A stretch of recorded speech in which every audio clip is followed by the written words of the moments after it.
Hi guys, big बॉसच्या घरामध्ये आज बिग बॉसनी खूप मस्त असा टास्क ठेवलेला होता. तर 2 टीममध्ये सदस्य निवडून दिलेले होते आणि दोन्ही सदस्यांमध्ये एक टीम जी आहे ती अस्ताव्यस्त झालेली बेडरूम त्या फोटोमध्ये दिलेल्याप्रमाणे त्यांना व्यवस्थित करायची होती. जर त्यांनी बेडरूम व्यवस्थित केली तर ती अबोव 60 मार्क्स देणार होते आणि त्याच्यानुसार त्यांना फर्स्ट क्लास मिळणार होता.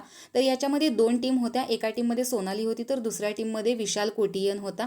तर इथे सोनालीचं असं म्हणणं आहे की राशन मिळवायचं आहे, मी तुम्हाला हो म्हणेन बहुमताने, पण त्यासाठी तुम्ही माझी स्तुती करा. तर इथे हे अरबाज आणि निक्कीसारखं, म्हणजे मागच्या सीझनमध्ये जसे अरबाज आणि निक्की होते तशाच काहीसं इथं सोनाली आणि विशाल कोटियन हे दोघं दिसत आहेत.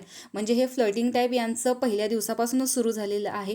पण आता याचं प्रमाण वाढतंय की नाही याबद्दल तुम्हाला काय वाटतं हे कमेंट बॉक्समध्ये नक्की सांगा. कारण आज ज्या पद्धतीने तो तिला हात धरून उचलत होता, तिला मिठी मारत होता, हेच प्रत्येक सदस्यांना वेगळंच वाटत होतं, पण ते हसण्यावारे घेत होते. आणि तुमचं याबद्दल काय मत आहे की खरंच हे अरबाज निक्की तुम्हाला वाटतायत का, हे कमेंट बॉक्समध्ये नक्की सांगा. अशाच बिग बॉसच्या नवनवीन अपडेट्स पाहण्यासाठी आपल्या चॅनलला सबस्क्राईब करा. तोपर्यंत बाय.